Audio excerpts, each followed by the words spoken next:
இன்னைக்கு நம்ம காரப்பொரி எப்படி செய்யலான்னு பார்க்கலாம். அதுக்கு தேவையான பொருட்கள் என்னன்னு பார்க்கலாமா? பொரி வந்து நான் ஒரு கப் எடுத்திருக்கேன். பெருங்காயம் ஒரு சிட்டிகை, 1 டீஸ்பூன் நெய், 1 டீஸ்பூன் வந்து எண்ணெய், வேர்க்கடலை வந்து சின்னதாக ஒரு கை, அப்புறம் வந்து பொட்டுக்கடலை வந்து ஒரு 5 கிராம் அந்த மாதிரி எடுத்துக்கலாம். 3 பல்லு பூண்டு எடுத்திருக்கேன். ஒரு அரை டீஸ்பூன் கடுகு, அதுக்கப்புறம் மஞ்சத்தூள் வந்து ஒரு 1/4 டீஸ்பூன், மிளகாத்தூள் வந்து ஒரு அரை டீஸ்பூன். உங்களுக்கு வேறு வீட்டில் ஏதாவது மசாலா வச்சுருந்தீங்கன்னா அது வந்து ஒரு அரை டீஸ்பூன் வச்சுக்கலாம். 2 வரமிளகா எடுத்திருக்கேன், அவ்வளோதான். இப்போ ஃபஸ்ட்டு வடை சட்டியில் நெய்யையும் எண்ணெயும் விட்டு நல்லா காஞ்சதுக்கப்புறம் அதில் கடுகு போட்டு, கடுகு பொரிஞ்சு வந்ததுக்கப்புறம் அதில் வரமிளகா கிள்ளி போட்டுக்கணும், பூண்டை தட்டி போட்டுக்கணும், கருவேப்பிலை போட்டுக்கலாம்.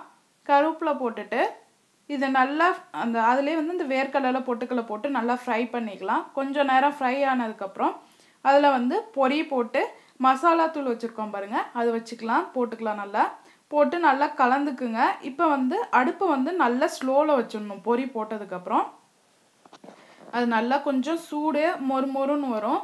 சப்போஸ் பொரியில் உப்பு இல்லைன்னா நீங்கள் உப்பு போட்டுக்கோங்க. இப்போ வந்து காரப்பொரி ரெடி ஆயிடுச்சு. அந்த நெய் வாசத்துக்கும் அந்த பொரிக்கும் வந்து பிள்ளைங்களுக்கு ரொம்ப பிடிக்கும். ரொம்ப காரம் போடாதீங்க, குழந்தைங்க சாப்பிடாது. இப்போ காரப்பொரி ரெடி ஆயிடுச்சு. நீங்கள் செஞ்சு பாருங்கள், உங்கள் கமெண்ட்ஸை போடுங்க. உங்களுக்கு பிடிச்சிருந்தா உங்கள் ஃப்ரெண்ட்ஸ்க்கு ஷேர் பண்ணுங்கள். வீடியோ பார்த்ததுக்கு நன்றி.